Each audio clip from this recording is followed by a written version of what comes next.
A frequência com que você faz cocô pode dizer muito pela sua saúde em geral, afetando o funcionamento do seu cérebro, do seu coração e de outros sistemas do seu corpo. Eu sou Emílio Garcia, eu sou um biólogo e, como todo biólogo, a conversa sempre acaba em sexo ou cocô. E eu sei que tem algumas coisas que gostam, algumas pessoas que gostam dos dois. Não esquece de deixar seu like e de se inscrever no canal, tá bom? Saiu um artigo na Cell Reports Medicine, ou seja, tem uma revista chamada Cell, uma das maiores revistas científicas do mundo, e ele tem um report em medicina de um artigo que foi lançado em que as pessoas acompanharam pacientes por um tempo, coletando dados. Então, coletando dados de sangue, coletando dados de exame de fezes, coletando dados de exame de urinas, coletando dados em geral do funcionamento do corpo dessas pessoas,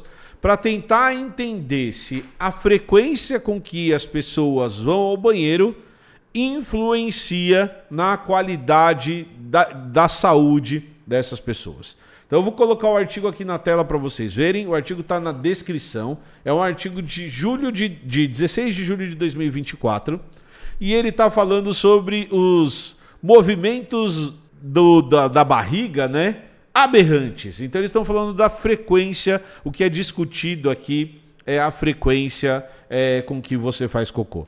E aí, apesar deles coletarem os dados das pessoas, então você foi lá e fez o exame de sangue, então eles têm dados coletados e medidos dessas pessoas, a frequência com que a pessoa faz cocô, ela é medida a partir do depoimento das pessoas. Então, também tem uma parte desse trabalho que está ligada a entrevista. Então, tem parte do método que é entrevista. Então, uma parte do método científico usado, uma parte do método de coleta de dados usado nesse trabalho eu entrevisto as pessoas e pergunto com que frequência você vai ao banheiro. E como que eles organizaram isso? Então, pessoas que vão ao banheiro uma vez por semana são pessoas que caíram na frequência constipado. Então, são pessoas que não vão ao banheiro ou vão ao banheiro muito pouco.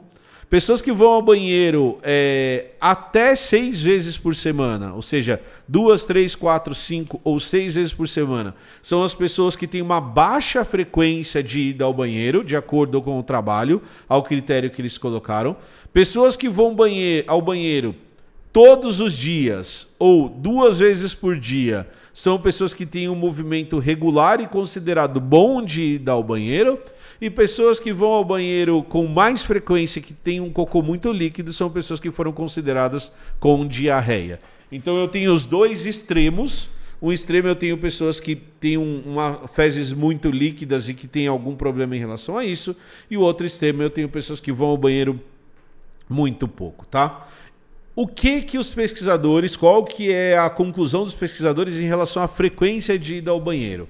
Que tem alguns fatores que podem influenciar, como, por exemplo, características genéticas. Então, tem alguns trabalhos que mostram que existe uma certa hereditariedade na frequência de ir ao banheiro, apesar dela não ser tão relevante assim. Ela é relevante, mas ela não é tão relevante. Mas os principais fatores ligados à ida ao banheiro são dieta.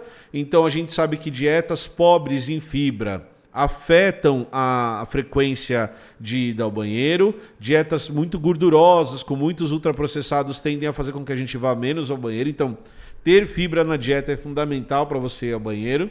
O tipo de vida que as pessoas têm, então, pessoas que se movimentam pouco, ficam muito tempo sentadas, fazem poucas atividades, tendem a ir menos ao banheiro do que pessoas que não fazem essa atividade. E, de novo, como a gente está falando de ciência, isso é variável, são fatores que podem explicar a dificuldade de ir ao banheiro.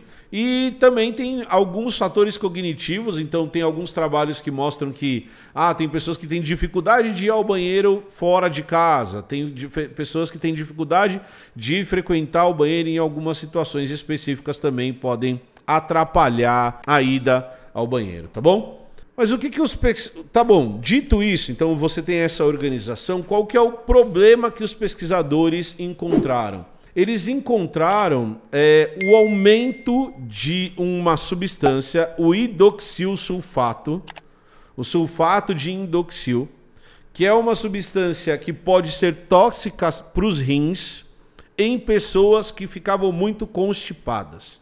E isso está diretamente ligado ao fato do alimento, do bolo fecal, ficar tempo demais dentro do intestino. Então é muito interessante a gente perceber o processo de digestão do alimento e como as bactérias digerem demais o bolo fecal que fica mais tempo dentro do intestino, produzindo essa toxina que vai ser absorvida pelo seu organismo e que, dentre os efeitos, ele pode ter efeito para a função do rim.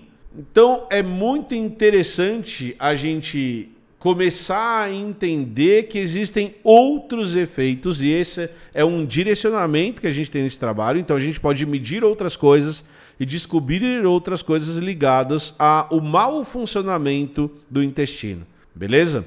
Então, o que é ideal? Ideal é que você coma comida de verdade, ideal é que você durma direito e ideal é que você faça exercício com frequência.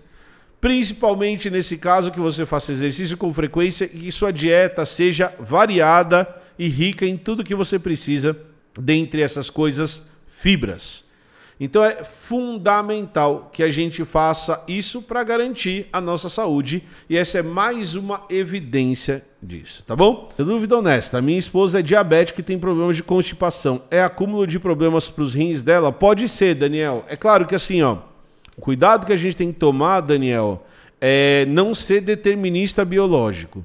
Então não é assim que ciência funciona.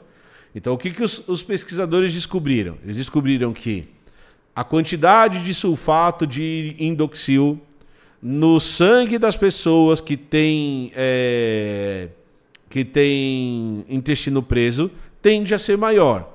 Isso não quer dizer necessariamente que todas as pessoas que têm intestino preso vão ter esse problema, tá bom? Uma outra coisa é tentar entender qual que é a origem do intestino preso da sua esposa. Então, se isso está ligado a diabetes, se isso não está ligado a diabetes, porque se ela tem diabetes tipo 1, ela provavelmente é usuária de insulina, e aí tem que ver quais fatores que podem influenciar nisso. Então, eu acho que é um fator extra para se observar, mas sem grandes desesperos, tá bom?